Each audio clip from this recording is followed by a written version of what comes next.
Hey guys, welcome back to my channel. Today I am sharing my family's homeschooling favorites for the last few months. So these are just toys and games and activities that we have enjoyed over the last couple of months here in our homeschool. If you guys like homeschooling favorites videos, give this video a thumbs up and stick around. Before I share some of our homeschooling favorites as of late, I want to tell you about today's video sponsor. Today's video is sponsored by Night Zookeeper, and my kids have been loving this so much. It's been a really big hit among my 3 older kids, and so I'm going to tell you a little bit about them right now.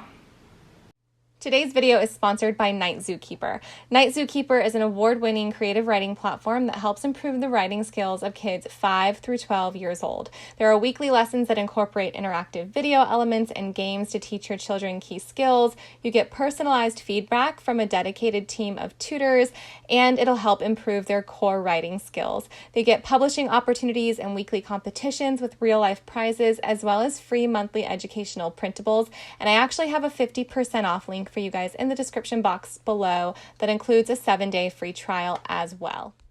When you first sign up, your child will be provided with a username, and then you can create a password. And then the very first thing that they'll do is something that my kids really loved. That is creating their own unique Night Zookeeper avatar using their drawing tool. And this is the avatar that will be displayed next to all the pieces of writing that they produce, and it can be edited at any time.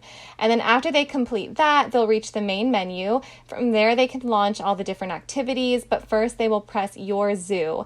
And when they get to Your Zoo, they'll be challenged to create their first magical animal. So they draw their animal, they answer some questions about it, they give it a name, and it helps them write their first animal report.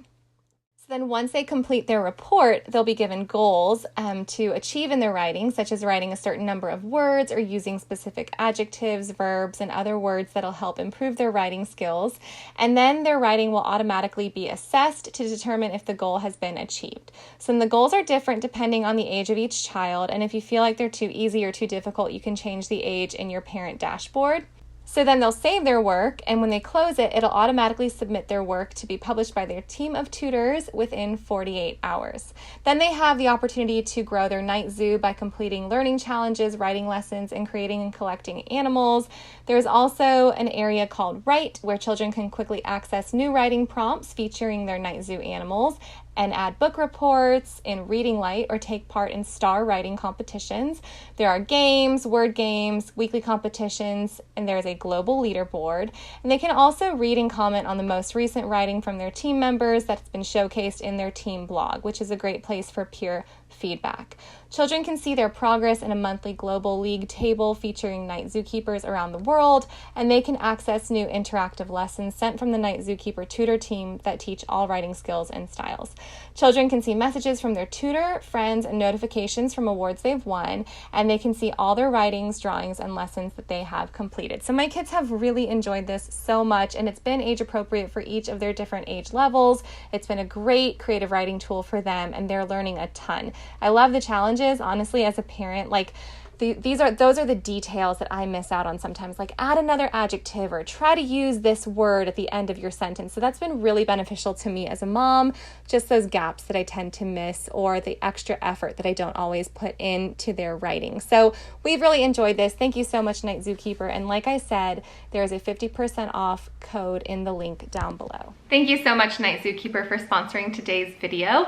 Okay, so my first favorite that I want to tell you guys about this month is something that I shared on Instagram, and I don't have anything physically to show you. This is just an idea in general, and I shared this on Instagram recently, but I realized I have like 3 times the number of people here, and I share more on Instagram for some reason, so I'm trying to be more mindful about just really sharing homeschool stuff over here more often. But if you do have Instagram, make sure you follow me over there, because I open up Instagram and I think to share stuff quickly over there far more often than I do here, but I promise I will get better about that.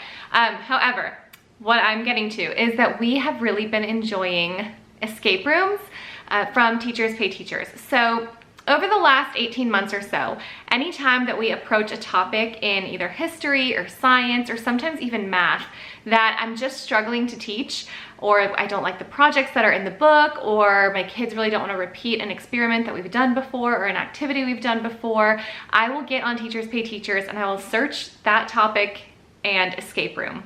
And so recently we were studying World War I, and we had studied it with our little history group through the end of December. And then when we picked up again in January, we did like a little World War I trivia game, and the kids just weren't really making the connection.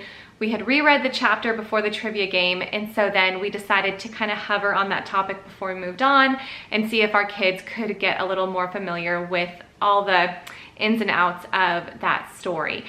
And so I decided, instead of reading the chapter again and doing another trivia game or doing any of the activities that we had done from the book, to just look up a World War I escape room game on Teachers Pay Teachers. And I found a great one. And so when our little history group came over, they each spent about 30 minutes in the little escape room in my living room. It really was between 30 to 45 minutes per team. We split them up into 3 teams, and they really made the connection. Escape rooms are super fun. They're all about $5, the ones that I have found on Teachers Pay Teachers. And I just purchased a 2nd grade math. Even though my son's in 1st grade, he's doing 2nd grade math right now. So I purchased a 2nd grade math, a 4th grade math, and then a 5th grade math, even though my daughter's in 6th grade. That's the only one I could find. Valentine's Day math escape room activity. So I'm looking forward to them doing that the week of Valentine's Day. And on like Fun Fridays and things like that, I will do those digital escape rooms, and they just really enjoy them. So I wanted to share that idea. If you guys are coming up to those February blues that everyone talks about in homeschool and you really just want to change it up a little bit, those escape rooms are really great. Some of them are digital, and then some of them you have a printable option, and I like the printable option. But if you have tablets in your house, then you can do the digital options as well. I think the reason there are so many digital options is because there's so much distance learning happening right now. So if your kids enjoy that, then that's another fun way to do it. But I just put up like crepe paper, you know, like for birthdays on the doorways of our living room, and then tell them that they're stuck in there and give them a piece of candy when they get out or something like that. But it's really fun. So that is my first homeschooling favorite. My next favorite will be no surprise if you have followed me for any length of time, specifically in the last few months, because you know how much I love these nature bingo games. So for Christmas, my kids got bird bingo, dog bingo, and ocean bingo to add to our collection, which at the time our collection only consisted of bug bingo, but I just knew how much they loved that. And since Christmas, this has been the go-to for family game nights. So we do family game nights on Sunday nights, and they have consistently chosen these bingo games. They have so much fun. Obviously, it's great because all ages can play, and they just love these games so much. They choose them in school, they choose them on family game nights, they ask for them all the time, and I don't know what it is. I think it's just very pretty, so I always want to play too, and it's just a relaxing family game. So bird bingo, bug bingo, ocean bingo, dog bingo, all these bingo games I love so much, and there are plenty more that we don't own yet, but believe me when I say we will get them all. Let's see, what is next? What do I have to show you next? I made a little list so I didn't forget things. And my neighbor has decided to pressure wash his driveway when I started filming. This tends to happen when I film. It's a very quiet neighborhood until I turn my camera on. Oh, okay. Next I have this loom. I have had my eye on this Melissa and Doug loom for quite a while. I wasn't sure which kid to like buy it for, but I just eventually decided to just buy it for our homeschool room. It went on sale around $20, and so I snatched it up. This is great because there are a bunch of different projects you can work on, or you can just work on fine motor skills, which is what I'm doing with Annie right now. So this is adjustable. You can twist these on the back and move this bar up here or down here, and then it's got this dowel that you can either have right here or over here, and it can be a full-size loom for larger projects. But as of right now, Annie is just doing this little part here with my help. I'm just working on some weaving. This is a great thing to keep out. I keep this out on our shelf, and I feel like it's just another thing that she sees and can gravitate toward, versus wanting to just play, you know, ask to play on like a tablet or something. So I like having toys and games like that visible. I like changing out our bookshelves often so that they can go ahead and choose things like that. So I guess while I'm talking about Annie, I'll show you something else that she's really enjoying right now, and it also happens to be another Melissa and Doug thing, which I wasn't planning to do that, but I did. it's these patterning blocks, these beginner patterning blocks. We have a learning resources set of patterning blocks and the cards that go with it, which she can play with as well, and she has for a very long time. But these are just very small cards, and she can manipulate this whole thing by herself. She doesn't need much help, and so she really enjoys these. And it is a fine motor thing because, you know, she has gotten frustrated. She'll put this down and then she'll put another one down, and then she has had to learn to slide the next one into place, because if she just goes to put it down, the whole picture breaks apart. So it's been good for her. And just for reference, she's almost 4, and she has been able to do this. Sometimes she needs a little help, sometimes she can do it independently. So that is another favorite right now, and I have kept that on her little preschool shelf for the last 2 weeks, and she's chosen it almost every day. Next I have this label maker, which was going to be a gift for Bella for Christmas, but then her stocking was very full, and so I just decided to get it for myself, or to keep it for myself. This is a really neat label maker. It's an embossing label maker, so the stickers that come out are kind of textured, you know, the letters are raised. It doesn't need a battery, which is my favorite part of it, and you just twist over. Let me see. Let me write you guys a little message. All right. There we go. And hello. Super lame. But it's textured, like I said. I think it looks kind of neat. I've just recently labeled our bookshelves with it, but I also use this for my planner, and then I originally got it for Isabella to use with her planner, just to kind of decorate a little bit. There's a bunch of different colored tape, and it's very simple. I just love that there's no battery required, and that all you do is just twist around. So it's not like those digital label makers where, I don't know, if you're like me, I've had to get so many of those because I just feel like the tape gets all like jammed up there, and I just have issues with it. And this one seems much more simple, and I think it was like $9, so I really enjoyed that one. Another game that the kids have liked lately is this. I saw it first, and we have the jungle version, but there is also an ocean version. This is neat. We took this with us when we went skiing. It's a family spotting game, and what you do is you get this little box that you assemble when you play, and then you put all of these different little spotters coins in there. And then it has a picture like this, and then it has the identification. So you would say, you know, we're looking for a painted lady, and then you go to, I'm trying to do this without spilling them everywhere. So then you have these cards, and there's a colored dot on them. So there's a green dot or a blue dot, if you see that little dot right there. So you need to make sure that all of the cards are either on the green or on the blue. You piece them together like a pizza, and they will be a hexagon. And so you'll have all the green side or all the blue side, and there's one of every animal on each side. And you can piece this together differently every time, so that like the same piece of the pie, so to speak, isn't on the isn't facing the same kid each time, or it's not next to the same animal each time, depending on where you connected the game board. And we have spent so much time playing this game, and it's been really fun. So that's another one that I really recommend, especially if you are looking for nature-based games or educational games. This is probably more my favorite than the kids' favorite, but I enjoy it. Again, it's one where Annabeth, who's almost 4, can play just as competitively with, you know, her almost 12-year-old sister, and even with John and I as well. So it's another great all ages game.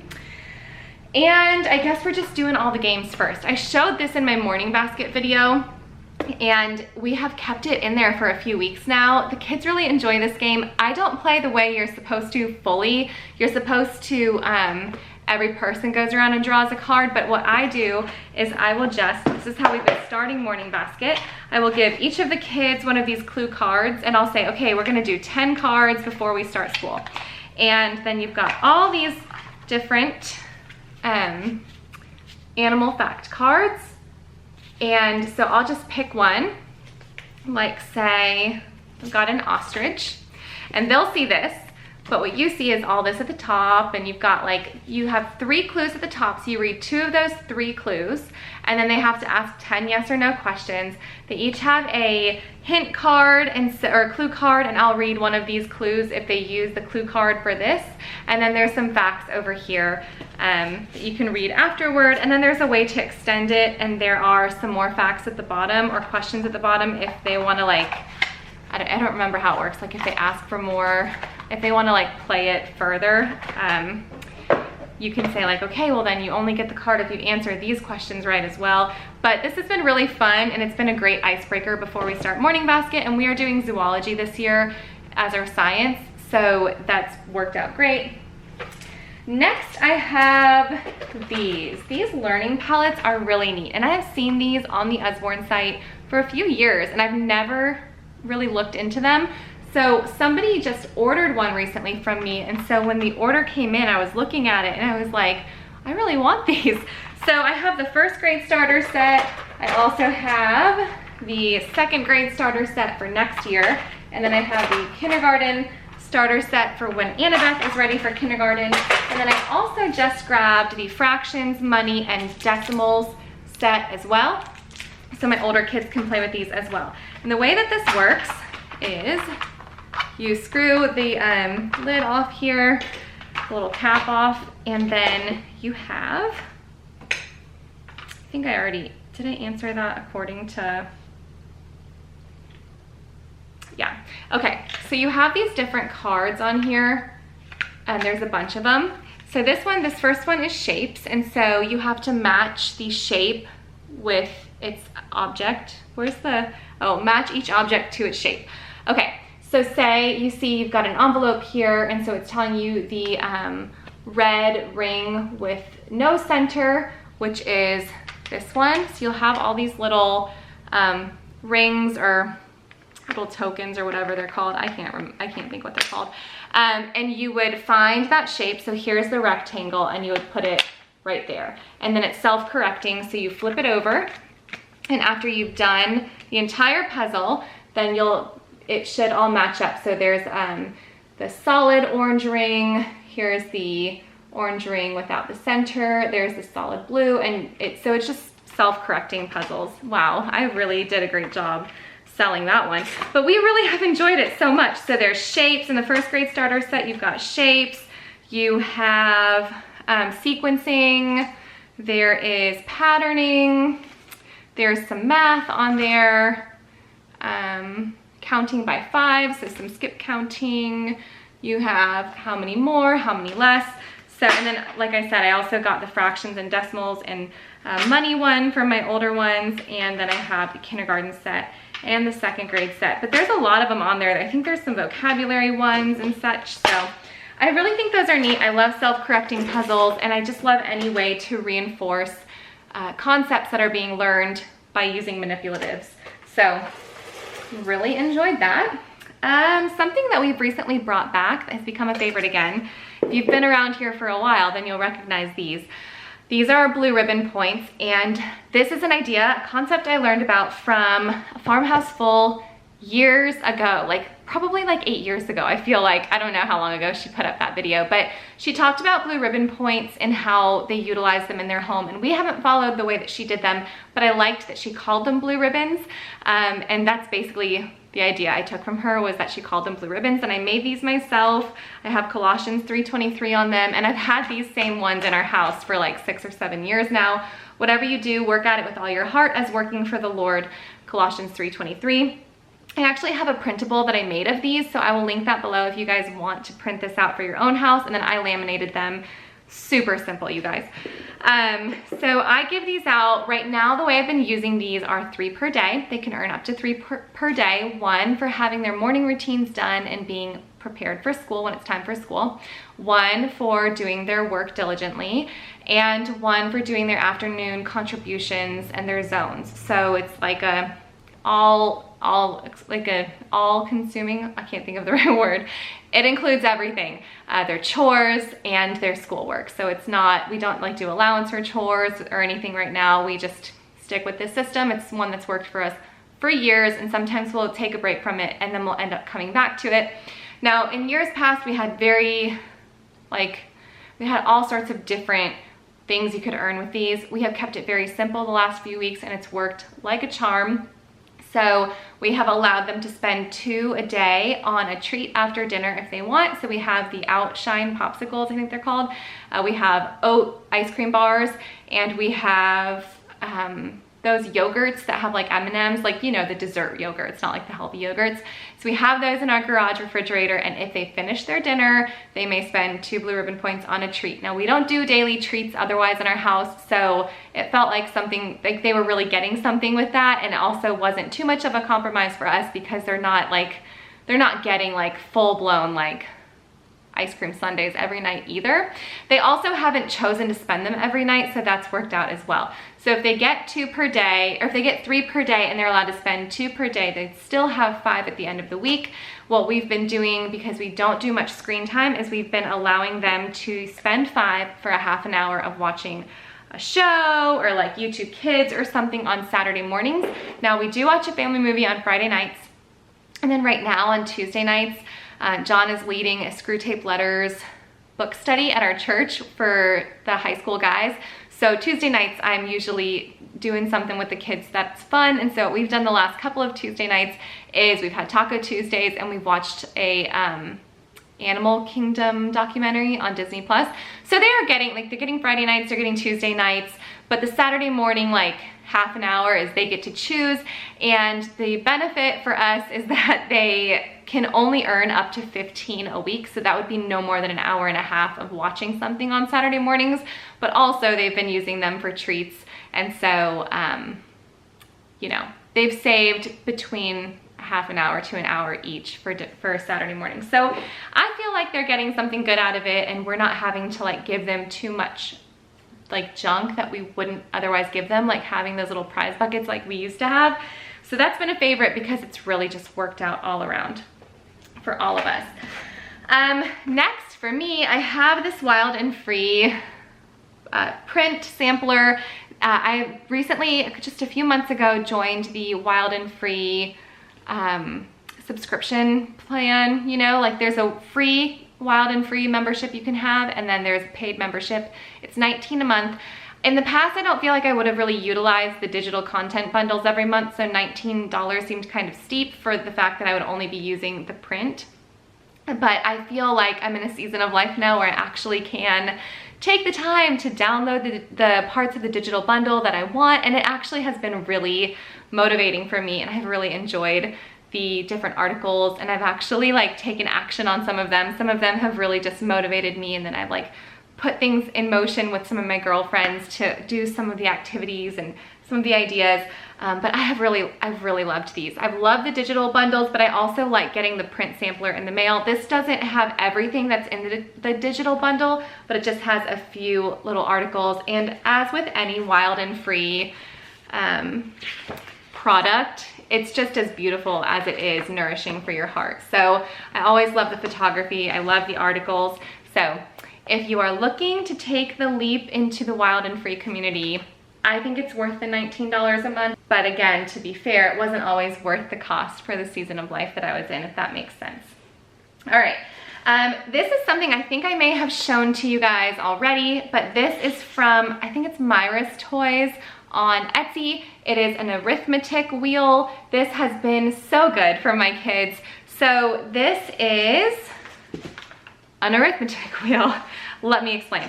So I ordered the one that had multiplication, division, addition, and subtraction. So you get these center coins, and then you have in there 1 through 12 on these larger coins, and then you also have, you know, the multiplication, addition, subtraction, and division signs that you put here. So you put the number, and then you put whatever you're doing, multiplication, division, etc. And then you take the bag for either multiplication, subtraction, etc. And you go around the wheel and you put the right coins in there. So say you have the 3 times table here, and then you have the multiplication sign, then you would put There's 30 at the 10. You would go around like so. It would be 3 times 1, 3 times 2, 3 times 3, 3 times 4, and that's great. I just switch out the center coins for my kids. Right now, Eli's been using the subtraction, Jesse's been using the multiplication, and Bella has been using the division, and it's been really great for it's been really great for them to work on this while I'm working with another kid, but I want them to really stay focused on math if they need help with something. Another favorite lately has been Kiwi Crates for Eli. Eli has always loved Kiwi Crates. He used to do the koala crates as well, but recently he's been able to complete them on his own. So he's been choosing these during quiet time. And this is one of the projects that he just completed. It's really neat. He had to build this gear in the first place, and then he put this second layer on, and he created, here is, the moon's on there. So there's the moon, Earth, and then this in the center is the sun, and then he gets to use the gear that he built to make the moon orbit around the Earth and the Earth orbit around the sun, and it's been really, really neat. So this has been a favorite. I told him I would show you guys because it lights up and it's extra cool, and he did it all on his own, but he really loves those, and it's a great activity for him for quiet time because he doesn't necessarily want to spend the whole hour reading like my other kids usually do. So this has been really good for him, and he always comes out of quiet time so excited about what he built. So another one is Kiwi Crate, and I will link this down below. There's usually a good sale going on. So I only have a couple more things. One of them is this pencil grip. This is great for my 7-year-old. He just turned 7, and his pencil grip he wasn't self-correcting. No matter how often I was showing him, he needed a little bit more help than just remembering, you know? So I got these pencil grips. I think they were like $4. There's tons of brands on Amazon, but they're all the same. And all you do is you put your pencil through it, and then they just have a part where you put your pointer finger in, and then your thumb fits in here, and then it's the perfect angle. You put your other finger right there, and it just helps them correct their grip. This has been really good for him, and I think it will also be beneficial to have these on hand when my youngest starts handwriting. If I had known about these years ago, I probably would have gotten them for my older ones as well, but the more you know. So these have been really great. They're very inexpensive, so if you have kids who you feel like need a little bit of help correcting their grip, those have been wonderful. Next, I have these. This is the silliest little thing. I wasn't sure why I bought it. It was one of those Prime Day deals way back in the fall, and I was like, why did I even buy those? I thought it'd be a fun stocking stuffer or road trip toy. It has been the best thing to have on hand when I'm doing read aloud, especially for my younger ones.